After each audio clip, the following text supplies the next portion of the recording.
Movie की starting में हमें ईमा नाम की लड़की दिखाई जाती है जो कि कॉल पे किसी से बात कर रही होती है। ईमा एक शूटर होती है जो कि पैसों के खातिर किसी की भी जान ले सकती है। ईमा पैसे लेकर दूसरों का मर्डर करती है और ईमा अपना काम निपटाकर अपने कपड़े बदलकर अपने घर पहुंचती है और फिर हमें ईमा के दो बच्चे और हस्बैंड दिखाई जाते हैं। ईमा के हस्बैंड का नाम डेव होता है और डेव को ईमा के काम के बारे में कुछ नहीं पता होता और ईमा को पता चलता है कि उसकी आज शादी की सालगिरह है, लेकिन इस बात का ईमा को पता नहीं होता और डेव ईमा को सरप्राइज देता है और इसी वक्त ईमा को राज नामी लड़के का फोन आता है और उसे ये बात बताता है कि तुमने जो अभी कारनामा किया है उसके बारे में डार्क वेब वालों को पता चल चुका है और उनसे बचने के लिए तुम्हें उनको ढेर सारा पैसा देना होगा, वरना वो तुम्हारी फैमिली पे भी अटैक कर सकते हैं और तुम्हें पैसे अरेंज करने के लिए तुम्हें एक और बंदा टपकाना पड़ेगा। और फिर रात हो जाती है और डेव आज उसे इंटीमेट होने का बोलता है और डेव उसके लिए स्पेशल कपड़े लाता है और उसे पहनने को बोलता है, लेकिन ईमा डेव को कहती है कि हम कल एक होटल में अजनबी बनकर मिलेंगे और वहाँ इंटीमेट भी होंगे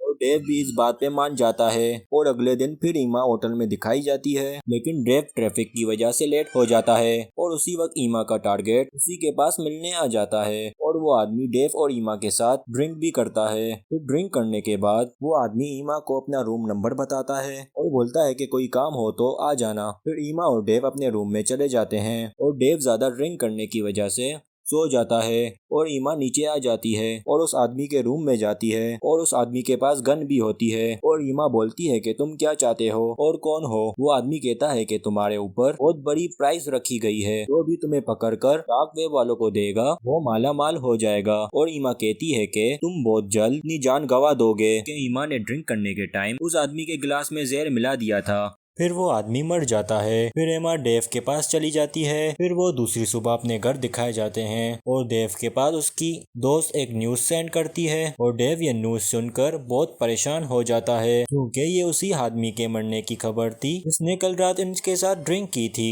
और एमा डेव को बिजनेस ट्रिप के बारे में बताकर अबू चक्कर हो जाती है और फिर एक हफ्ता हो जाता है, लेकिन एमा का कोई अता पता नहीं होता। एमा का नंबर भी बन जा रहा होता है और डेव बहुत परेशान हो जाता है और फिर डेव को दो पुलिस वाले अपने साथ ले जाते हैं और पूछताछ करते हैं क्योंकि उस रात सीसीटीवी फुटेज में उस मरे हुए आदमी के साथ डेव और एमा दिखाई दिए थे ड्रिंक करते हुए। और पुलिस वाले डेव को एमा के बारे में सब कुछ बता देते हैं कि एमा एक खूनी है। डेव इस बात पे यकीन नहीं करता और फिर डेव घर जाकर एमा के कपड़े और ड्रॉर चेक करता है। उसमें से फेक आईडीज और बहुत सारे फेक पासपोर्ट भी मिलते हैं और एक गन भी मिलती है। फिर राज और एमा दिखाई जाते हैं एक कार ड्राइव करते हुए और उनकी कार का कोई पीछा कर रहा होता है। अचानक कुछ लोग आकर उनकी कार पे गोलियां चलाते हैं और राज जान से मारा जाता है और ईमा बचकर निकल जाती है। तो डेव राज के फोन पे कॉल लगाता है और राज का मोबाइल ईमा के पास होता है और ईमा कॉल उठाकर डेव से बात करती है। डेव के ज्यादा सवाल करने पर ईमा अपनी लोकेशन बता देती है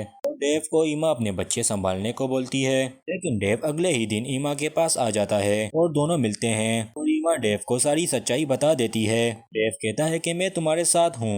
उसी वक्त कुछ लोग आ जाते हैं, ईमा और डेव को अपने साथ बेहोश करके ले जाते हैं और ईमा की जब आंख खुलती है तो वो देखती है कि उसके बच्चे तो यहाँ ही हैं। के बच्चों के साथ एक औरत खेल रही होती है और ये औरत वही होती है कि जिसने ईमा को इस फील्ड में डाला था, ये सब कुछ सिखाया था, लेकिन ईमा ने उसके लिए ये काम करना बंद कर दिया था और इस वजह से ये ईमा को यहाँ ले आई और कहती है कि तुम्हें अब मेरे लिए काम करना होगा ना मैं तुम्हारे बच्चों को मार डालूंगी। तो ये औरत कहती है कि सबसे पहले तुम्हें अपने पति को मारना होगा क्योंकि अब तुम्हारे पति को सब कुछ पता लग चुका है, वो मेरे लिए आगे मुसीबत बन सकता है। तो ईमा को मजबूरन हाँ करना पड़ता है और ईमा डेव को जंगल में ले जाती है और डेव को गोली मार देती है और दोनों पे एक शूटर नजर रखा हुआ था और वहाँ डेव को चेक करने के लिए एक लड़की आती है कि वो मरा है या नहीं। ईमा उस शूटर को और उस लड़की को जान से मार डालती है और ईमा ने पहले ही इस प्लान के बारे में डेव को बता दिया था और ईमा डेव को इस तरह गोली मारती है कि जिससे डेव की जान बच जाए। ईमा डेव को उसके बच्चों के पास भेज देती है। फिर ईमा एक अंडरग्राउंड हाउस में जाती है और वहाँ ईमा की फाइट होती है एक लड़की से। ईमा उस लड़की को भी मार डालती है। फिर डेव दिखाया जाता है अपने बच्चों को सेफली बचा लेता है। फिर ईमा उसी औरत को मारने जाती है है जिसने उसे किडनैप किया था, जिसके लिए वो पहले काम करती थी, और ईमा फिर उसको भी जान से मार डालती है। और फिर डेव ईमा की सारी गलतियों को माफ कर देता है और ईमा और डेव ये कंट्री छोड़कर चले जाते हैं अपनी न्यू लाइफ स्टार्ट करने के लिए। और दोस्तों, ये कहानी यहीं पे खत्म हो जाती है।